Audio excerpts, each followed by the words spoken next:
I'm raising 1 plus rate into something. As usual, we check. Uh, So let's see, APR, uh, time, cache, frequency. These are my inputs. Let me put headings. So I'm gonna make them have. Actually, I'm gonna show you this. Show this to you guys. I did a little button in my finance 420 class where I have one button to do my Welsh green format. Green background, white font, and bold. Enable, enable. Okay. With just one button, I do all of that. 2.50% time 7.5, cash $100, frequency 12. And let me make this into dollar format. Okay. Maybe some more digits on this. And I can calculate the PV as cash divided by, I'm going to do it the long way, 1 plus the APR divided by the frequency raised to the power time times frequency.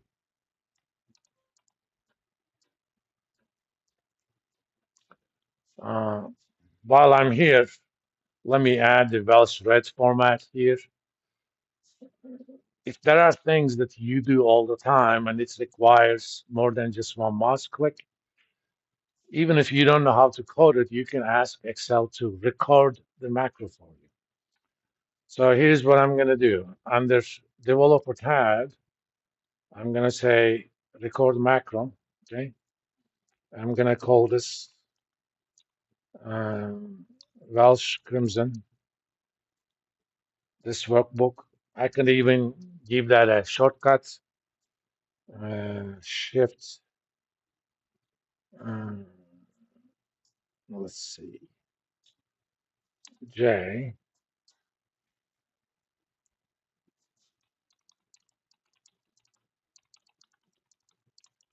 selection with Welsh Crimson, fill, white font, and bold.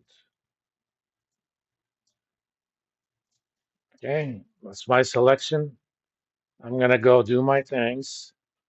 That's my Welsh Crimson. Font is white and bold.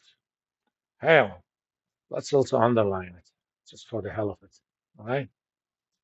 So those four things are my Welsh Crimson macro. I'm done. Stop recording. Okay. If I go to macros, and let's find that Welsh Crimson, edit. That's basically the code it generated, right? And in this case, you don't have to do anything to it because everything works with the selection. Whatever you have selected, this thing is going to operate on that. Every once in a while, you may have to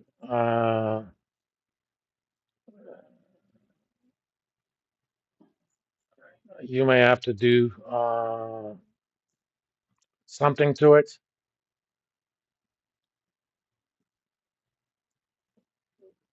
In this case, I'm not going to. So let's say I have numbers here. There are many ways you can use that. One of them is go to developer, macros, find your macro, Welsh Crimson, run. Okay, that's one way. Alternatively, uh, you can put that into your quick access toolbar right here. More commands, select macros,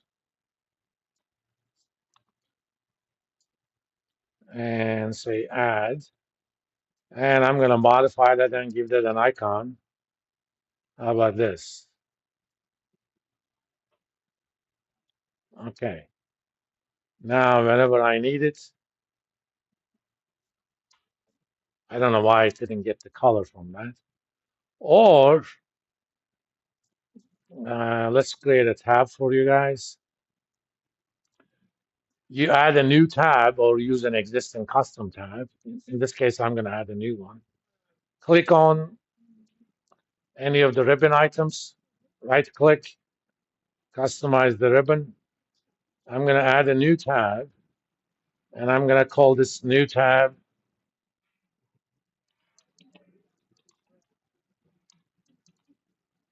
Fin324 tab. There's a new custom group here. I'm going to rename that as well. My Fin324 buttons. You can have more than one group. And click OK. Oh, right here. It's created here. Okay. I can change its location. So I'm going to customize the ribbon again. In fact, I want to put that to the end. Go to that custom button, select that one. Among your macros, pick whatever macro you have, add it there. And you say rename.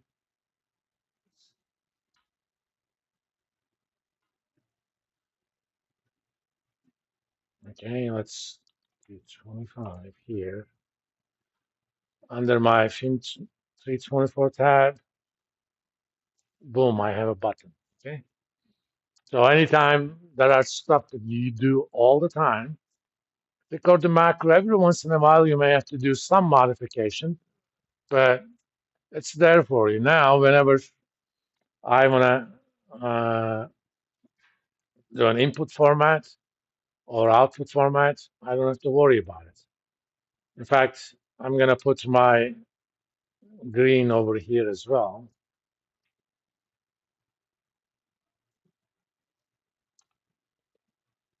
There's my Welsh green.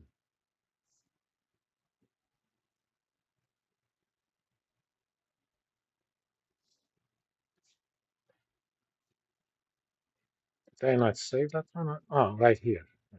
Oh, I put it somewhere else, so I don't have to worry about that now. Okay. Of course, I'm going to delete these because I don't need them. But I want to see whether or not the function that I did works properly. It's always a good idea.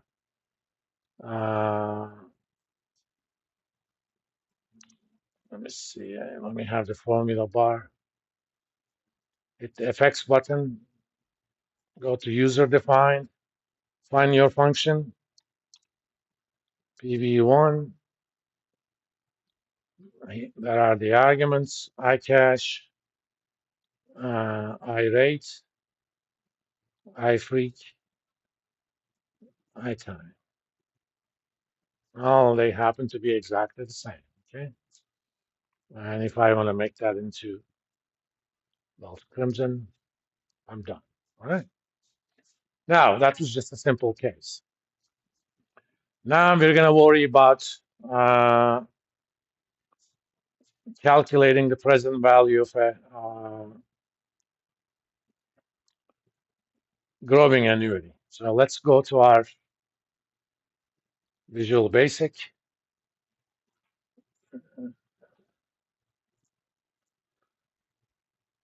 All right. Oh, that's book one. Apparently, I put it into book one. All right.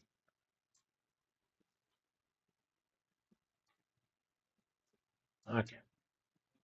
Where did I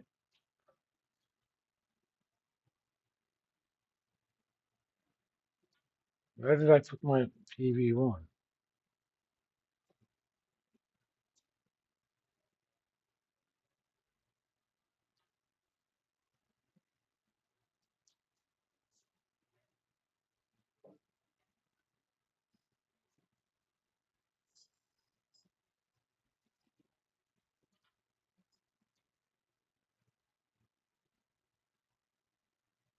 Huh.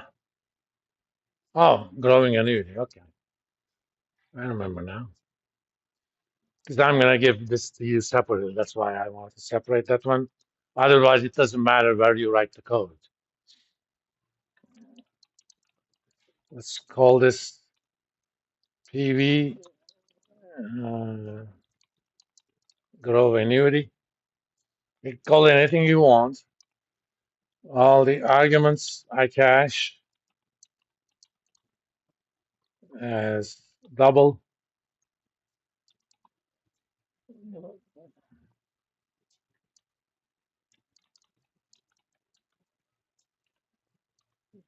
Whenever what you have is already highlighted, just hit tab. It gets it. I freak as long. I time as double. I grow as double. As double. So it has only one more argument compared to the PV1. Okay. Now we're going to have some local variables. As usual, we have our P rate as double. Um, I parry, which is short for number of periods, as long. I'm going to have two more local variables. One of them, I'm going to introduce the growth rate as an annual growth rate. But for our calculations, we need period growth rate. So I'm going to call this P grow